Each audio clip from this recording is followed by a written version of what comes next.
Hello, and welcome to the Online Master of Communication Management Program Student Spotlight webinar, presented by the Annenberg School of the University of Southern California. My name is Yesenia Monares, and I am an enrollment advisor for the Online Master of Communication Management Program, and I'd like to thank you for taking time out of your busy schedule to join us. So before we begin, I would like to review what you can expect during the presentation. So in order to cut down on background noise, everyone is on listen-only mode.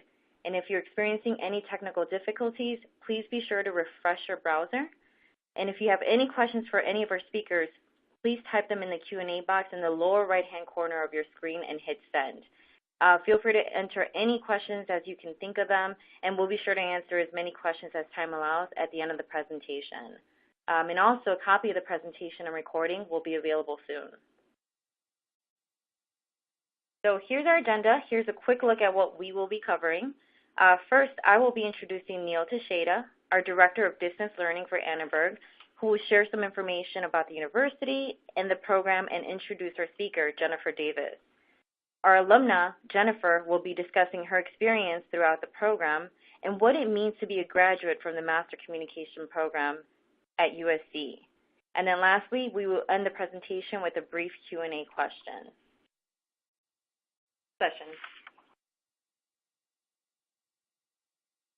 So next, let's begin. Hi, Neil. Thank you for joining us today. Thank you very much, Yesenia.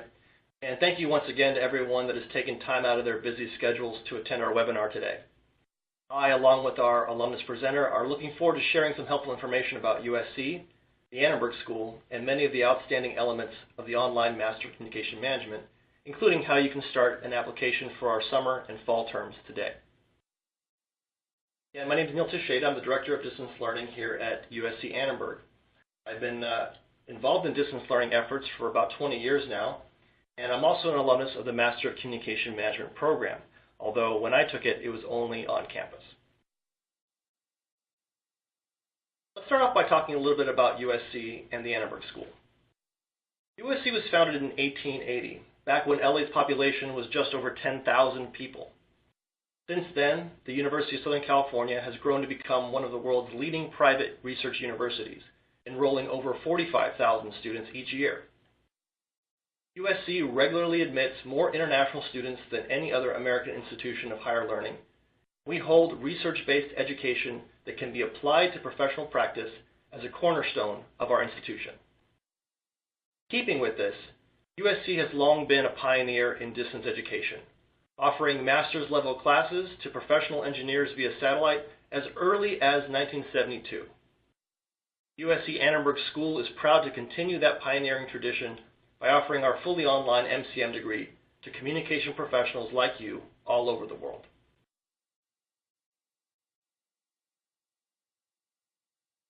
USC's Annenberg School was founded in 1971 through the generosity and leadership of Walter H. Annenberg. You may know him better as the creator of TV Guide, 17 Magazine, and through his family's long legacy of supporting public television and the arts. Today, USC Annenberg is renowned for its innovative approach to communication teaching and research, and serves as an international hub for scholars and professionals in communication, journalism, public policy, media, and education. The Online Master of Communication Management enables the USC Annenberg School to deliver the same high-quality educational experience in a rigorous, engaging, and collaborative way. By the way, that picture on the slide is our 2017 graduating class of online MCM students attending our annual graduation barbecue prior to commencement. We also host a reception and tailgate for homecoming, so you'll see that not everything is online around here.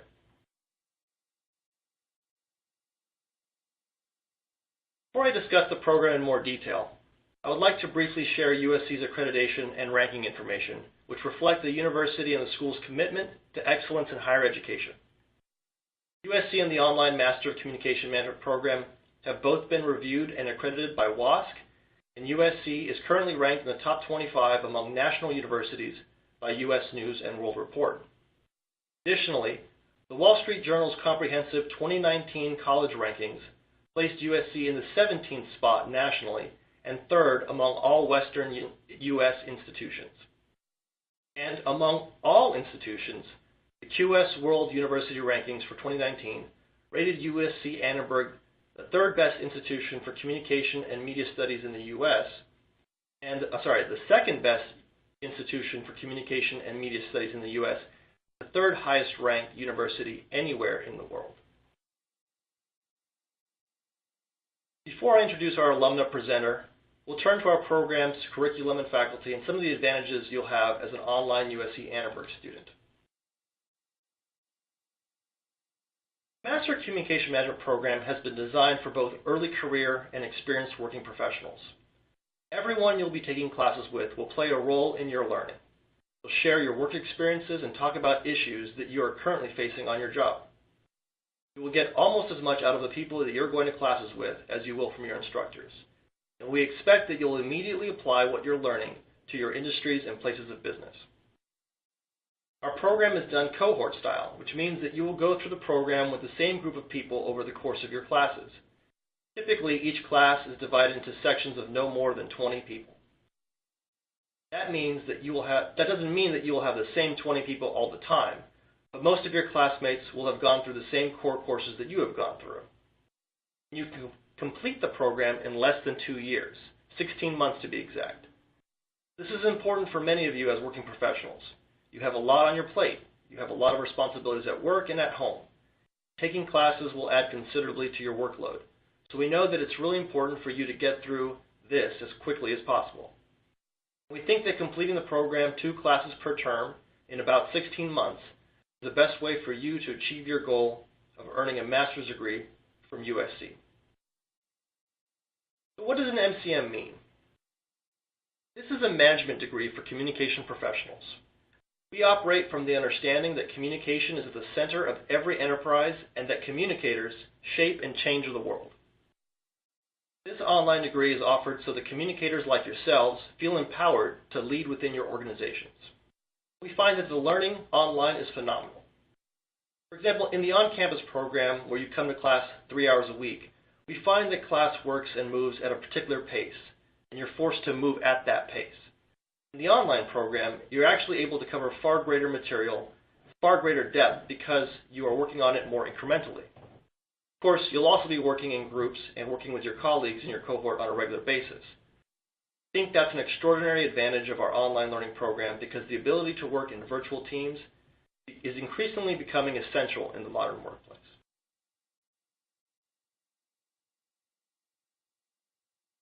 So our alumna presenter, Jennifer Davies, will talk a bit about her learning and career opportunities, but I'd like to briefly share some others as examples.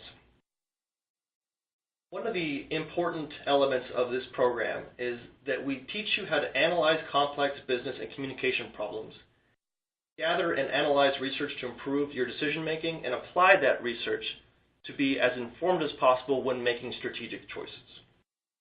Our students come out here prepared to lead and tackle strategic communication issues in their organizations. One of our students from a recent cohort was immediately recruited out of the program to work at DirecTV by an alumnus of the Annenberg School. We had 2 classmates recently in one of our cohorts who worked together in a collaborative group project, and one classmate who was a senior VP at Ketchum, a major PR firm, invited him to apply for a position within her unit. She really wanted to recruit him. She said, apply for the position, and if you get it, you can come out to San Francisco and work with me on my team. And if you can't find a place right away to settle down, I have a spare guest house. Again, she was a senior VP. She had a spare guest house in the Bay Area that he could bunk in until he found an apartment. What's amazing about this story is that he ended up getting the job, packing everything that he had into his car in Philadelphia, driving to San Francisco. And the first time that those 2 classmates had ever met face-to-face was when he showed up at her doorstep to bunk in her guest house to then take on a new role within Ketchum. And he's still working in the PR field here in California, and a wonderful alumnus who travels with some of our recruiters to different locations. So if you ever visit a USC alumni panel or a student panel in a city close to you, you might get to meet him. We've also had students who have applied for jobs while in the program. We've had a woman who applied for a global marketing communication position at Nike and ended up getting that position while in the program. And she spoke very highly of the program, saying that the USC brand on her resume was a discussion point during her interviews, and she really felt that having that strength on her resume helped seal the deal and get her the job. She now oversees global marketing for Airbnb.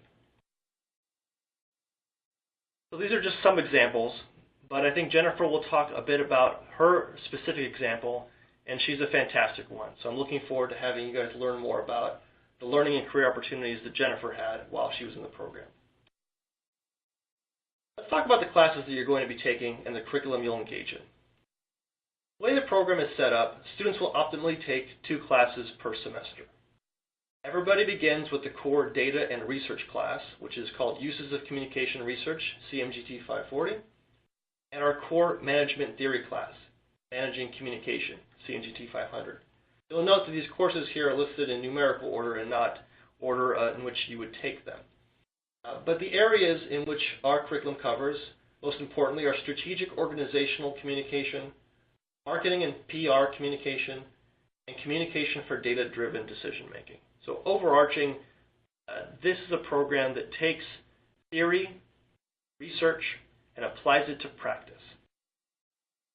Some of the other courses of interest, maybe Jennifer may talk about, include CMGT 541, Integrated Marketing Communication Strategies, and our practicum, which is CMGT 597, which is a special project that students can elect to take at the end of their program, where they come up with a particular communication problem or some sort of business problem within their organizations, or maybe it's just a passion project, something that you've been thinking about for a long time, and now you have the understanding and the knowledge and the research and the ability at the conclusion of the program to really dive deeply into that problem, collect some data around it, analyze it, and apply it to the situation.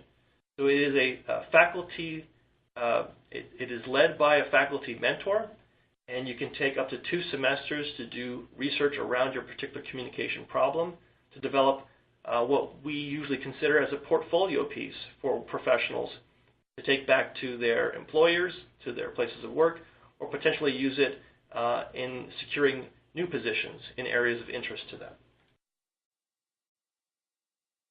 Due to our limited time, I'll refrain from going through each and every class here, but I will point out that our curriculum is designed to give you advanced and applied skill set in those areas that I mentioned before. Essential skills you can employ to your advantage anywhere your career takes you. Please follow up with one of our enrollment advisors after this session for more information. I'll briefly mention about our faculty that USC Annenberg has some of the leading communication faculty in the world, so it's great that you'll be learning from the same folks who teach on campus. Almost all of the faculty that you will have experience with have a combination of academic and professional backgrounds, including decades-long careers in industry and consulting. Additionally, all of our instructors have either a PhD or a terminal degree, which makes our online program truly different from the competition. I'd like to take a moment now to introduce our MCM alumna presenter, Jennifer Davies. Jennifer leads the digital engagement efforts for the entertainment capital of the world in Las Vegas. Jennifer supports the city's 20 departments and 7 elected officials, helping them with their social media and digital marketing outreach. She believes that social media is changing the face of government for the better and removing the bureaucratic barriers that often prevent citizens from getting involved directly. She earned her bachelor's degree in communication and public relations from Michigan State, specialization in search engine optimization, and her master's degree from USC in communication management. Jennifer, thank you so much for participating today. Hi, everyone. Thanks for having me. So Neil kind of went over the curriculum, so I kind of wanted to start with that and talk about, in my current job, how a lot of what I learned even now almost 6 years ago is still very applicable and things that I think about on a regular basis. So he kind of explained what I do. So I mostly handle, like you said, social media, but I am a traditional public information officer, meaning I do help on our PR campaigns and media requests and all the different facets of communication life. And so one of the classes that you'll take later in the program focuses on strategic corporate communication. And that's one that I reflect back on a lot. We had to do a huge group project, and our topic, because of course I was working with people that were all over the country, our topic was promoting this ballot initiative to get a light rail path in Virginia Beach. And so we had to do a lot of research and think through different communication practices that we would use for the different core groups that we would be working with and the stakeholders. We had to do SWOT analysis on all these different, things that could come up during the campaign. And it's something that I think about a lot in how I organize my work now when I'm trying to sell a new idea or we have something new coming down the pipeline. I reflect back on that really great outline of how to really sell ideas in your organization. Another one was the 508 class, which deals with communicating strategy and change. This is one that I also focus on a lot because so much of my job is new, and especially in government, it can be really challenging to sell something that people haven't done before. And so one of the books that we read in the class was Made to Stick by Chip Heath. The Heath brothers are really known for their really awesome change management research. And so we were able to read this book as part of the class and talk about how you communicate hard messaging in organizations and the importance of storytelling and really getting people on board with what you're trying to do. And so I actually still have that book on my Kindle, and I try to read it like once a year because it always just kind of reinvigorates me for what I'm doing in my job. And another one was, Neil mentioned the 540 class, which is a research-based class, and that's the first class that you'll take your first semester. And that class is probably the number one class that I think about the most because it focuses on how to write survey questions, how to formulate the research that you're doing so that, the data that you're going to have at the end is statistically valid and things like that, and just how to be a better communicator and write questions for people so that you're actually getting the information from them that you need to make your campaigns better. And so I've kind of become like the defunct person in my department to actually do that for us. So I get to help with a lot of the different random surveys that we put out for the city, which has been another interesting portion of my job. And then the other class that I think about a lot is 541, and that's integrated marketing strategies campaign class. And so in that class, we had to look at different campaigns that we admired and kind of break them apart and talk about the different parts of them that made them so successful. So here in Las Vegas, I picked a campaign that was very notable and still is from our water district. We live in the desert, and they had done a very, very big 10-year campaign about being water smart. And in Las Vegas, we've managed to keep our water usage very flatlined, which is a good thing because we live in the desert. And the campaign was just really, really brilliant and well done. And so I always think about that one. I actually work with the water district a lot now in my current job. And I think about the different facets of that campaign that made it so successful. So those are all things that, of course, I took 6 years ago, but are really core communications principles that I think about a lot as I move up in my career. But going back to the start and embracing an online education, like a lot of you, I was actually the first class to go through this program. And so at the time I was trying to figure out, I knew I wanted to go to grad school, but of course I was trying to figure out if I wanted to go in person. And I think online programs in general get sometimes a bad reputation as being less work or somewhat just buying a diploma or whatever. But when I was looking into grad school, I decided that I didn't want to leave my job. I was moving up in my career, and moving to LA was just not something that I wanted to do at the time. My husband and I had just gotten engaged, and we were planning a wedding, and we had just bought a house and caught a new puppy, so it just wasn't going to fit into my life. So when I decided to look into going online, I decided if I was going to do it, I wanted a program that would really mirror an on-campus program, and it would just be a different format. I also wanted to be part of a top-level university and a strong alumni network, and I didn't want to sacrifice the relationships that many people talk about forging during grad school. And I wanted something that was going to have small class sizes and team projects, and I worried that maybe if I did the program online that I would lose some of that. But most importantly, I didn't want to lose the access to my professors, because during my undergrad that was really important to me, being able to talk to them and learn from them. And so I kind of wondered as I was figuring out if I wanted to go online, if I was going to have to sacrifice some of that. But USC, thankfully, in this program really came through for me on everything on that wish list. I was able to work full time and go to school. I'll talk about time commitment more on a future slide. I think people make the assumption when they hear that you went online that it wasn't as challenging as going in person, but since this program exactly mirrors their on-campus program, I always felt 100% secure knowing that I was still receiving the same first-class education that USC is known for. Team projects were also critically important during this program and something that we did in every single class that I took. Because it was a smaller program, we all knew each other very, very well. We chatted online and on the phone. I ended up knowing my classmates, honestly, 1,000 times better than I ever knew anyone during my undergraduate program, despite, going to a large university like Michigan State and seeing my classmates on a regular basis. And I really never thought that was possible. I still talk to many of the people that I went to USC with today. So, and on that item for my wish list, it was really everything I had hoped for and more.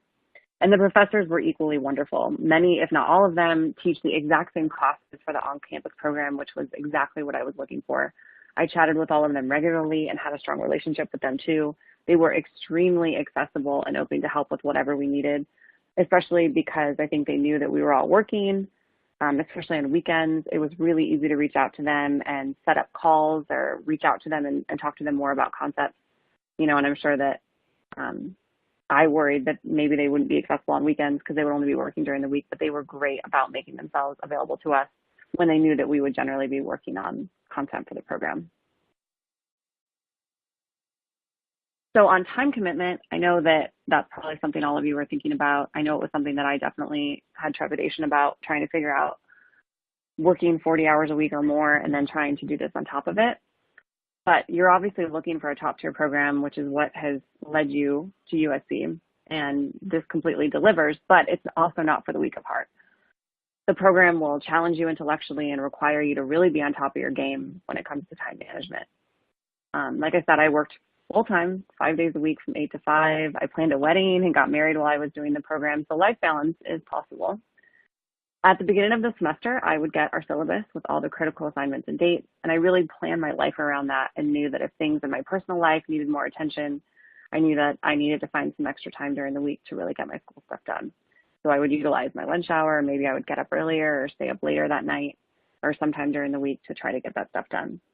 But I think an online education really allows you to make the program work for you. If you know you're going to be tied up, you can just readjust your schedule as needed to make sure that you're still getting your work done. And I'm a top performer. I wanted to aim for straight A's, so I estimate that I spent probably 15 to 20 hours per course per week.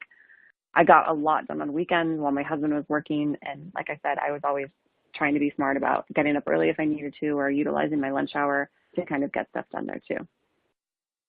The workload for us at the time included reading books that, as I mentioned earlier, I still reflect on regularly, discussions with online discussions with my classmates, research for paper writing and team projects, which, we set up conference calls for those to talk through concepts and things like that. And so life in the program was even better, I think, than I had hoped for.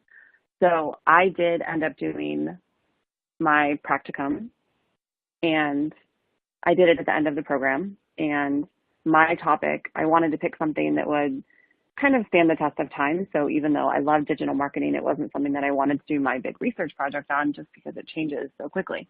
So I picked a topic that talked about what the top reasons are that someone would stay in their job. And, whether it would be money, whether it would be the leadership team, your boss, whatever it was, I wanted to understand better how to be a good leader and what the factors were that would make it most likely that someone would leave their job. And so I did a whole research project on that. I did a really, really big survey. I read a lot of books. I went to the library a lot, reading through different concepts about, research that had been published about why people leave their jobs. And so I was able to bring that to fruition in a very long form paper. I think it was 40 or 50 pages, did my own research project. And it's still something that I reflect on today. In my research, I found that the number one predictor of whether you stay in your job is your boss. And so I think it's something that I've carried with me as I've moved up in my career and started to take on more of a leadership role with my own team on the different factors and knowing how to make people more satisfied in their job. And then real world application, like I talked about in the earlier slide, I still reflect back on a lot of those classes and a lot of the books that I read and the concepts that we learned about to help drive me forward in my career. And then like I talked about too, I was worried if we went online that I would be removed from the USC culture that they're known for, or that I wouldn't know my classmates as well. But I found a lot of opportunities to meet people in person. So halfway through the program, my husband and I were able to go to homecoming weekend, which is really fun. They still do an event there every year. And they set up a special barbecue with all the other Annenberg people. And so it was just a really awesome way to really immerse yourself in the USC culture and to get to go to a football game, because football is so amazing at USC, and it's a really big part of their culture. Also here in Las Vegas, I was the first class to go through, but in subsequent years, more and more people here have gone through the program as well. And so we've been able to meet up and meet in person and talk about the program. And I think that's been really awesome. I actually work regularly with another woman who went through behind me. She works for the school district, so we work together all the time. I actually reached out to her just a couple of days ago because I was looking for a photo for this presentation and to see if she had one. And so I work with her all the time. And then even just connecting with classmates that don't even live here in Las Vegas. I travel back to DC occasionally for my job, and one of my really, really, really good friends I met through the program, and she lives there, and we always try to meet up when I'm back there. And so, you know, we've stayed in touch and, you know, chat and text and keep up with everything. And likewise with all of my other classmates on Facebook and things like that. I think we're always staying up to date on what everyone's up to because it was such a small program, and I was able to really get to know people really well. And then life after USC. I think at the time you're thinking, oh my gosh, this is, you know, never going to end, because it is a lot of work at the time, but it does go by really fast. Like they mentioned, I went in, I started the program in September of 2011 and I graduated the next May. So, you know, it's about a really intense year and a half of your life, but then, you know, when you look back on it, it of course, like everything else does seem like it went by quickly. But I think about this all the time. Jimmy Iovine spoke at our graduation in 2013. He's the one, you know, that was a big-time record producer and discovered Dr. Dre and whatever. And I remember him so vividly congratulating us that having a degree from USC really meant that we were now privileged. And I think that's true. Our degrees have the potential to really open doors and secure opportunities for us. I actually got a new job the month after I graduated.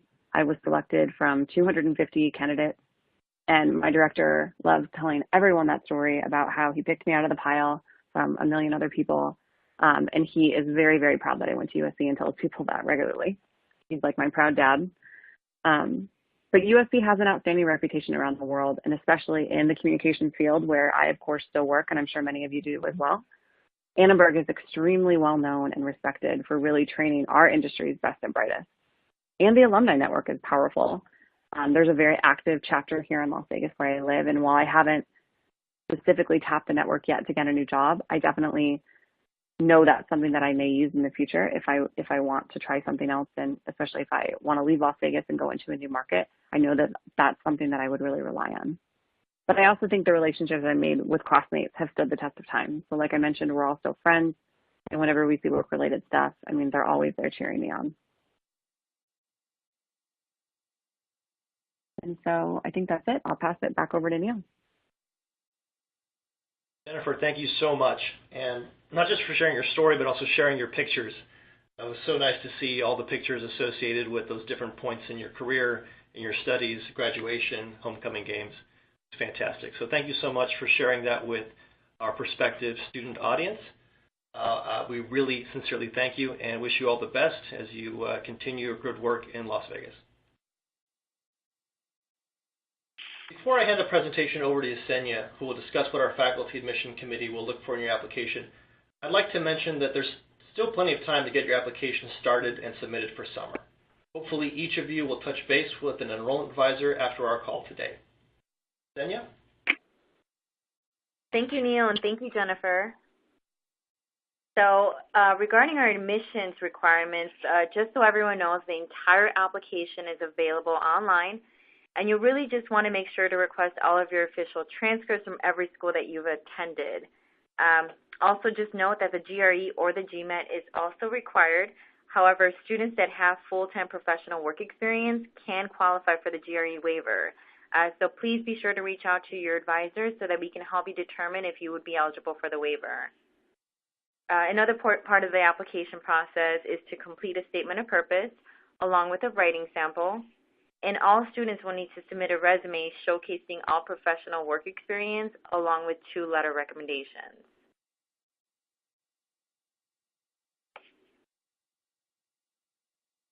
And I do want to share some admission tips. So communication with your enrollment advisor is an important first step, I would say. We are here to support you throughout the application process, all the way into your first weeks of classes. Also, as Neil mentioned, just a quick note for students that are looking to get started in the upcoming semester. There's still time to apply. If you're worried about not having enough time to take the GRE for those that are required to take the GRE, just reach out to us. We can go over some possible options that you might be eligible for. And also, don't forget, students can qualify for the GRE waiver just based on experience. Another good tip is just to make sure that you're following the deadlines and the due dates in order to submit your application in a timely fashion. And as always, make sure to reach out to one of us with any questions that you might have. So next, I really wanted to take some time to go over any questions that anyone might have. We did receive a few already. So if you have any questions, please be sure to share them in our Q&A box so I can make sure that we are able to address those. And we'll get to as many as we can. So Neil, the first question that I have here is, are there live sessions, and how flexible are those live sessions? Yeah, great question. So I'm sure Jennifer will remember as well that there are live sessions. These are synchronous sessions that take place in some courses weekly, in other courses based on the modules that you're in. So not every class has a mandatory live session every week. Some of them do. Others have them irregularly. But the point is that live sessions are typically scheduled between 5:30 to 7:30 p.m. Pacific time, so that the majority of folks working West Coast to East Coast in the U.S. can participate. But they're also recorded so that folks who are on different time zones or for whatever reason aren't able to attend live can watch a recording of the live session. So the vast majority of live sessions are not mandatory, meaning you're not required to attend for a grade. The only ones that are, you usually have lots and lots of heads-up notice about, and they're typically presentations that you'll be giving at the end of the term or maybe for the midterm. So those would be mandatory because you would be presenting something to the class. But generally, most live sessions are not mandatory other than you need to watch the recording of it. So you do not have to attend all live sessions at the exact same time they're offered. You can always watch the recording. Usually we post the recording within 24 hours of the live session happening so that you have the remainder of the class week to get caught up on the live session content. And you can always submit questions to your instructors in advance of a live session to have those questions asked during a live session, even if you can't attend. There's always a usefulness in asking those questions so the entire class gets to hear them and hear them answered. Thank you, Neil. So let's see. Another question is, this is a good one. Do online students have the same access or the same access to campus resources as on-campus students do? It's a great question. Oh, yeah. I'd love to jump in on that one, too. Oh, go ahead, Jennifer. So I was actually shocked, and I'm sure it's gotten even better since I went 6 years ago. I was literally shocked. They would mail me library books if I wanted them to. I could go on the library website and go pull them, and they would actually mail them to me. And I had them for I think I got a little bit longer because they were mailed to me, so I'd be able to check them out for 4 weeks or something. And then I could mail them back, and I think they even covered shipping at the time and stuff too. So I was totally shocked how easy that was. And then I also utilized the library here at our university at UNLV. But I was really surprised at how easily accessible all of their resources were, even for students who, weren't in LA. It's a great example, Jennifer. It's true. It's to this day you are still able to request a library loan as a remote student, and the USC libraries will mail you the physical book that you're requesting if a digital copy is not available, for example. and they will have prepaid return mail postage included so that you can send that book back to the libraries. It's one of the features that USC has for our remote students. And again, research and the ability to do proper work is essential, and it's the backbone of our institution. So we would be, not doing a great job if we made it hard for you to get the materials you need. So we try to make it very easy. Additionally, there are plenty of other resources that are available to you as a remote student. You will get, after you start classes, a USC card, which is a USC student identification card. We will mail that to you so that you can have access to USC campus facilities, even after hours on the weekends as a student. Additionally, you can use those privileges to sign up for sporting events. If you want to get a season pass to football tickets at the student rate, you can do that. If you want to go to just individual games, there's a USC ticket office that gets you access to not just athletics, but other arts and entertainment options. Events that happen on campus, guest speakers, presentations, concerts, etc., you have access to as an online student. You may not be able to make it out to all of them because of your location, but you are welcome to attend, and you have privilege to do so. There are additional benefits that our online students can take advantage of. They include health and mental wellness counseling, insurance opportunities. So if you need health insurance, for example, as a student, you can purchase health insurance through the university during your tenure as a student. So yes, there are many, many resources made available to students at USC, and the vast majority of them are available to you as a remote student. Many of them may require you to come to campus for, like the events and the arts, entertainment opportunities and speakers. But at Annenberg, we do our best to record almost all of our special speaking events so that you have access to that through our YouTube channel or through other opportunities where you can watch a stream, either live or recording of a guest speaker here at Annenberg. Thank you. So next question I have here, I know that Jennifer spoke about her capstone, but they just, a more better understanding, like, is it a capstone project? Is it a thesis at the end of the program, or do students have an option when they're completing the program? Great question. So I'll give the high-level response, and then Jennifer, if you want to go into more detail, that would be great. So the answer is, as you conclude the program, our program is 32 units. It's generally 8 classes at 4 units each. At the end of the program, you have the option to choose 2 different types of capstones. One is a capstone course, so ultimately your 8th 4-unit class, and it could have, it's drawn from, I think, 4 different courses that we offer as capstones. They're not always offered every semester, so which capstone courses you have as an opportunity to take will depend on when you start the program. That said, you also have the option every semester to elect to do the capstone practicum. So one's a capstone course. It's like a typical course that you take, a little more individual focused, and it synthesizes more of the work that you do throughout the program. That's one option. The other option is the capstone practicum, which is an individual project that you do with some faculty guidance over the course of 1 semester as 4 units, or 2 2-unit courses over 2 semesters, where you collect information around a communication problem that's important to you. You collect that data, you analyze it, you do the background research on it, you synthesize all that information into either it could be a communication plan, it could be some sort of business strategy, but ultimately it is a practicum because it's applied. Not a thesis. Theses are usually associated with programs that are more academically focused. This one is both academic theory and application. So the practicum, we find, is much more useful for students like yourselves who are professionals, because the goal is that you take something away that you can put into practice immediately. That furthers, to some small degree, maybe academic understanding of that issue, but really the final outcome is some sort of strategy or applied piece of knowledge that can help solve that problem in a specific context related to maybe your professional setting. You want to add anything, Jennifer? No, I think you hit on all of it.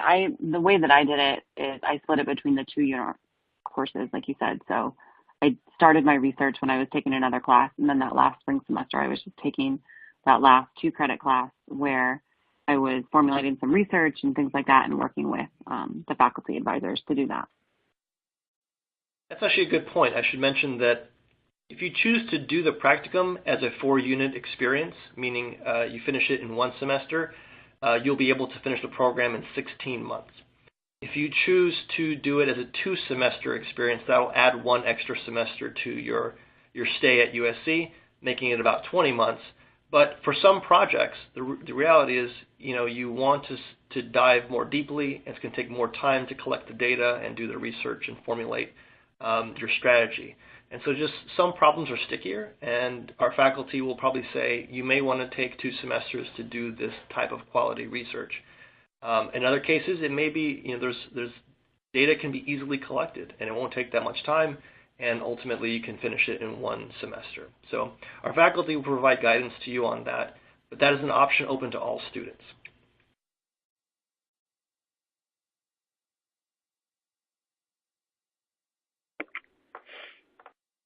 Great, thank you for that. Next question that I have here, and again, I'm just trying to get through every question. So this specific individual works for nonprofit and private sectors, and so it's very important for him that this program helps him to monetize his social media and other communication efforts early on. So how can he do that in this program? That's a pretty specific question.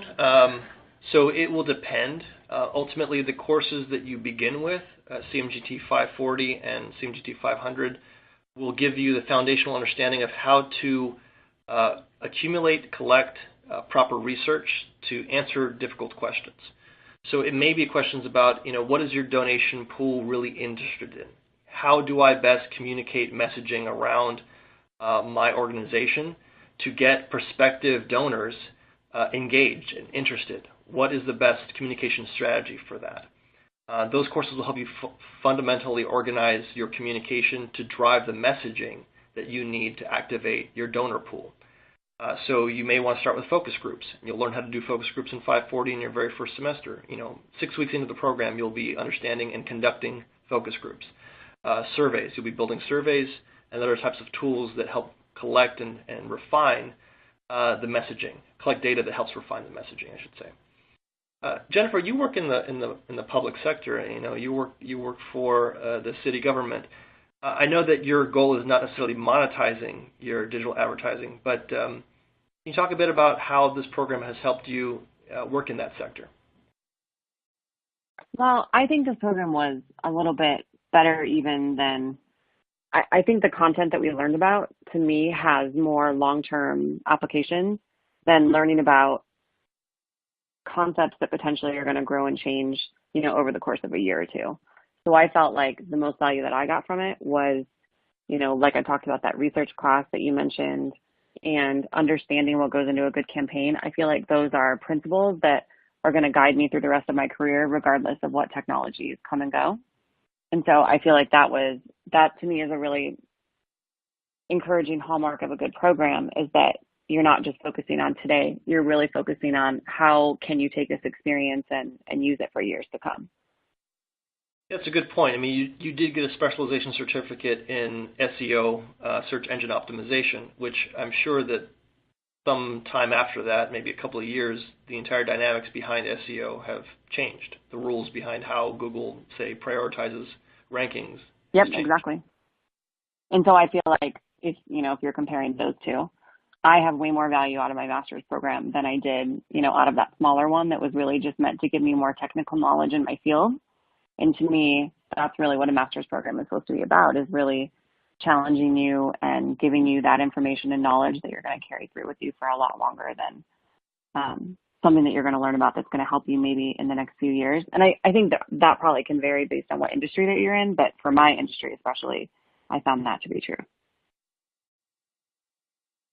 Great. I will also just add that we have had a number of students who have come through the program, both USC employees and folks outside of USC who work in development, who work on donor relations. And they have taken this program in large part to refine their abilities to deliver the right messaging, to craft the right messaging, and to do the research required to understand their audiences better, both from a communication perspective, a social psychology perspective, and then a fundamental data gathering to help inform decision-making and communication strategy. So there are certainly elements of the program that will benefit anyone working in that type of arena, development and fundraising. The program is not necessarily designed to, help you generate, the fundraising goals. It'll help you create the messaging and to activate the pool of prospective donors that you're interested in.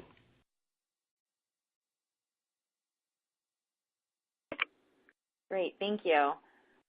Another question, it might be a little bit specific as well. I just want to make sure we get it answered. The question is if there's opportunities to be able to do the practicum abroad. Yeah, I see no reason why you wouldn't be able to. So we've had students go through this program from abroad. I will mention several. One, an Army Public Affairs officer who did the entire program from the Green Zone in Afghanistan. He was stationed there throughout the duration of his entire program. He's one of our very first students.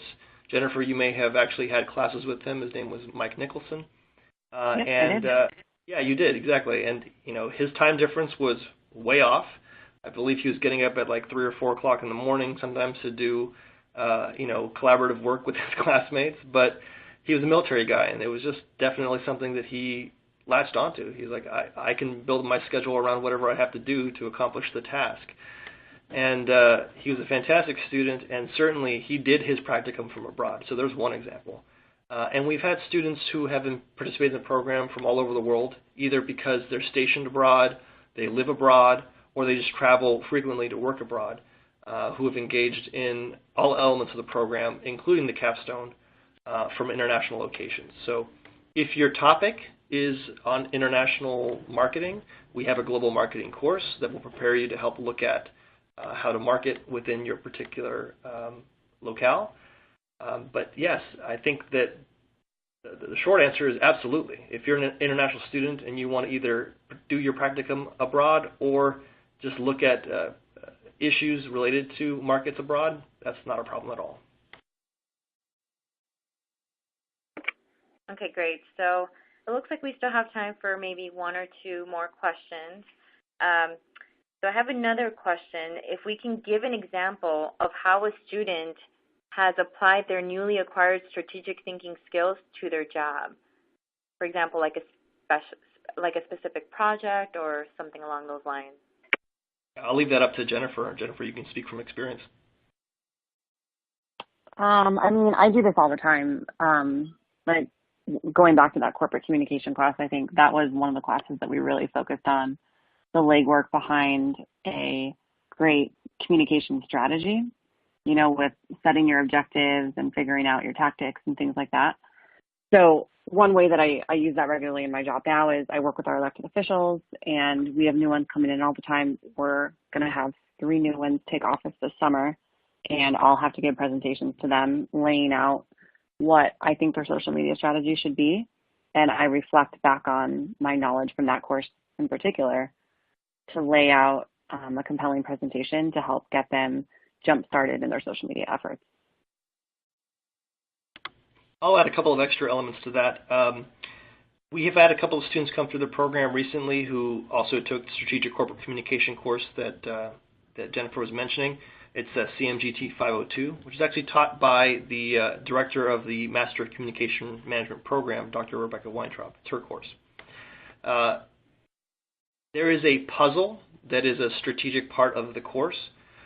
It is a puzzle that shows you how all the different stakeholder elements fit together and the kind of categories related to those stakeholders. And you have to understand how that puzzle fits together in order to do a proper strategic communication plan. All the different pieces represent different elements of the message and the audience that will be receiving that message. So we have some students who told us recently that one in particular who says that I have the puzzle framed on my desk and I look at it every day because every day what I'm doing is CMGT 502, Strategic Corporate Communication communication plan building. That's what I do all day long. I think he works for a major health and nutrition company based in Los Angeles. And so, yeah, he has that element from the course, this puzzle, printed out, framed to look at every day. And so not only has he been applying it since he first took the course, but he's doing it all the time. And there are so many other examples. One other that will come out of one of your very first courses, 540, you'll learn how to design proper surveys, as Jennifer mentioned. We had some students, or one student specifically, who wrote an email after taking the class and said, 6 weeks in, and I'm applying what I've learned already. We had a consultant that we're paying tens of thousands of dollars to come in and help us with an acquisition, and they developed a survey that had lots of critical problems in it, just bad survey design. And before this course, I would not have caught any of those issues, but I was able to go to my boss and say, these questions are all asking questions that aren't going to get us the data we need. They're badly designed questions. I learned how to do surveys in my class, my program, and these are the way that we should design these questions so we get the data we need. So needless to say, the student schooled the consultant, and I think they actually maybe hired a different consultant to get the job done. But this is stuff that you will be learning in your very first course as early as a few weeks into the program. Thank you for that. And one last question, I think it's a good one, is basically how does a program stay relevant? So when it comes to like current social media techniques and strategies, what does this program do to stay relevant? Well, I'll answer this in a way that hopefully isn't shocking to everyone listening. But the reality is social media techniques and technologies change constantly. And the reality is the strategy behind the messaging that gets deployed across those platforms doesn't change that rapidly. So as Jennifer mentioned, this program is designed to give you the higher level strategic thinking that's going to go behind every single message you craft in whatever channel it is that you distribute. And so as the technology changes, as kind of protocols change about how we communicate, there's an underlying fundamental research-based theory behind it, how it impacts your prospective audience, the psychology behind how they receive different messages in different formats. This program is helping prepare you to think strategically about every single one of those audience members and the channels that you're distributing, and I think that is going to have a longer-term benefit to you and is going to stay more relevant over time than, say, teaching you how to use a particular platform or how to create a message around it. That said, we do have courses, say, in digital marketing, and our digital marketing course, CMGT 555, in itself is revised and redesigned on a regular basis. All of our courses are. So these courses aren't static. They are revised every semester, sometimes more rigorously than others. Sometimes the content doesn't change so dramatically that you need to revise it every term. But every term we look at every course for revision. And usually every 3 to 4 years, there's a major overhaul to the courses. Some of them a little more often than others because the content's changing quickly. But the idea is we're constantly looking at our coursework, expanding our coursework. In fact, we're working on offering some new courses very soon that will broaden the curriculum for the program. But I think maybe, Jennifer, you might, if you can, reiterate a bit about what you said earlier about the master's degree experience at USC Annenberg and what you learned in that versus, say, the more product and SEO kind of training that you got in your specialization certificate. Yeah, I mean, to repeat what I said before, if you're looking for that really critical skill set development, then I would maybe look into more of those programs that are going to give you that deeper dive into a particular category of digital marketing. But if you're looking for, like Neil said, a change in the way that you think and the way that you plan strategy, there are guiding principles that are always going to be around in our field, regardless of how we're implementing them. And I'll jump onto what he was saying too about how the courses change. You do have readings and theories that you're learning about during the different courses, but every semester they're bringing in, the professors are bringing in news articles and examples of things that are happening in the world at the time that you're taking what you're learning from a strategic thinking perspective and applying it to something that's happening now. And so, they'll assign you your course reading or whatever, but you'll also have things that will come up in your syllabus for the semester where you'll have a discussion item that you'll have to, read this news article and then weigh in on how you could have used a theory from one of the classes that you're learning about to change that situation. And so I think that those are the examples that they're probably changing regularly, because I know when I was going through it, all the things that we were talking about in those discussions were things that were happening, right then in real world time. And sometimes they'll even tell you like, hey, I want you to go out and find an example of something that's happening in the world right now that we can apply to what we're learning about right now. And so I think that they're able to keep it really current despite how quickly our industry is changing. Our faculty also bring in a lot of guest speakers to their courses, folks who maybe have written some of the books that you'll be reading. As Jennifer mentioned, the books that you'll be reading aren't just, old theory books. And generally they're not. They're usually more up-to-date thinking on brands and how we communicate messages in our more modern communication environment. It is easy to say that the need for strategic communication specialists is increasing because the amount of communication that we do is rapidly increasing with social media channels and media expansion on television. So there's definitely more and more need for folks who are specialized in these communication strategies. So, we probably hear a lot more today about crisis communication and crisis PR managers and folks like that, because it's really easy for famous people or important people to slip up and make a mistake and say something wrong or do something wrong, and they have to have an entire team kind of managing all their communication moving forward. Now, the methods in which they communicate that messaging has changed, and the frequency that we get that messaging has changed, but the fundamental theories underlying strategies behind it are not changing that quickly. And so this is a program that's designed to make you a leader in this area, a critical thinker in this area, and a strategic minded person in this area. And I think long term that's going to have probably pay dividends to you professionally, more so than specific technical training.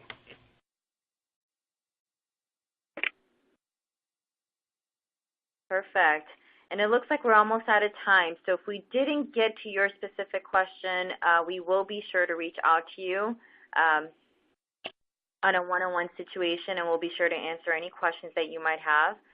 So at this time, I would really just like to thank Neil. Thank you, Jennifer, for sharing your experience. It really does mean a lot to us. And we'd like to thank for everyone that is attending our live session. And hopefully you have a better understanding of what the Master Communication Management Program does entail. And we hope that it helps you with your decision process.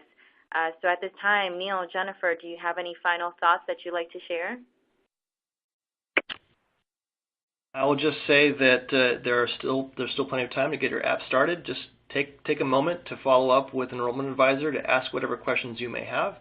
And if you do have additional questions that you may want to ask me directly, our enrollment advisors will help funnel that message to me so I can respond to you. And hopefully we'll see you in the future as a potential alumni of the program. Thank you so much, Jennifer. Thank you both so much. And again, just as a reminder, a copy of this recording and slide presentation will be available in the next following days. And again, thank you for joining us. We hope everyone has a great day.